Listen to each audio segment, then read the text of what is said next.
जो ताकोन बाउंसर्स के साथ आए थे वो भी सारा वेरीफाइड हो गया, जिसने भी आए थे उससे भी पूछताछ हो गया है। जो अब तक का इन्वेस्टिगेशन में जो आया है कि जो वीआईपी सूट में जो रहने वाला है उनको वीआईपी कह लेते थे।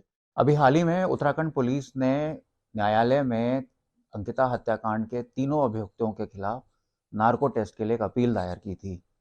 इसके बाद अब उत्तराखंड पुलिस न्यायालय में इन तीनों आरोपियों के खिलाफ चार्जशीट दाखिल करने जा रही है।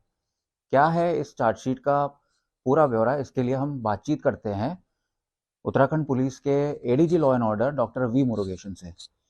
सर, आप चार्जशीट दाखिल करने जा रहे हैं।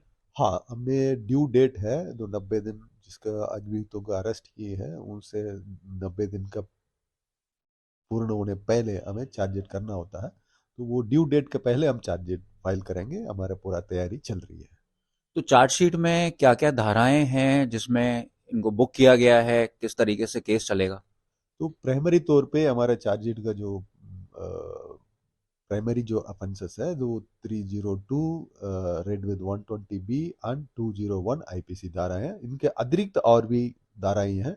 वो जैसे हमने चार्जशीट फाइल करेंगे मैं आपको बता देंगे। प्राइमरीली ये हमारे अफेंसेस का चार्जशीट होगा।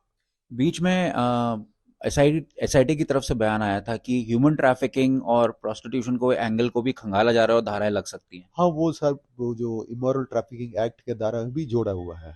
सेक्शन 5/3 है जो है वो भी एक्ट में जुड़ा हुआ है, और 354 आईपीसी वो भी जुड़ा हुआ है। सर, पूरे केस में सारी सुइयां जो हैं वो घूम के एक ही सवाल पे आती हैं, वीआईपी कौन था। तो आप लगातार इसमें इन्वेस्टिगेशन कर रहे हैं, डेली आप ब्रीफिंग कर रहे हैं। तो अभी जो जैसा कि सदन में भी मंत्री जी ने बयान दिया, प्रेमचंद अग्रवाल जी ने, तो क्या आपके पास अभी कोई नया सबूत या नया टिप ऑफ आया है जिसको देख के आप कह सकते हैं कि हाँ, एक कोई वीआईपी है इसमें?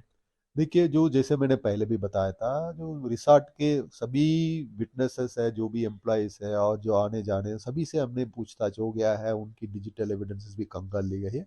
जो अब तक का इन्वेस्टिगेशन में जो आया है कि जो वीआईपी सूट में जो रहने वाला है उनको वीआईपी कह लेते थे। इनके अतिरिक्त अभी हम और भी कुछ बात खुलना है, तो फिर हम अभी नार्को इस संबंध में नार्को भी करिए। सर, पुष्पदीप एक मुख्य गवाह है इस पूरे केस में, और उसने एक वीडियो जारी करके ये बयान दिया था कि उसने कुछ लोगों को देखा था जो बॉडीगार्ड्स के साथ आए थे। वहीं एक चैट भी जो वायरल हुई थी, सबके सामने आई थी, उसमें अंकिता पुष्पदीप को कह रही है कि 19 तारीख को एक गेस्ट आने वाला है जिसको एक्स्ट्रा सर्विस देनी है। तो इस एंगल को पे आपने इन्वेस्टिगेशन किया होगा। ये सारा इन्वेस्टिगेशन कंप्लीट हो गया इस संबंध में। जैसे अभी अभी अभी अभी ने कहा, जो पुष्पदेव का स्टेटमेंट है उसको भी वेरीफाई कर दिया है। जो ताकोन बाउंसर्स के साथ आए थे वो भी सारा वेरीफाइड हो गया, जिसने भी आए थे उससे भी पूछताछ हो गया है। अब जो भी थोड़ा बहुत जो भी फंडिंग है तो इस पे अब और हम नार्को के हिसाब से कुछ और निकल सकता है। बहुत बहुत धन्यवाद। तो जुड़ा हुआ है, और 354 आईपीसी वो भी जुड़ा हुआ है। और भी जो धाराएं जो अभी पूरा हमने सीडी वगैरह में बयान वगैरह सब कंगाल के फाइनल में जो भी आएंगी, तो और भी धाराएं ऐड हो सकता है।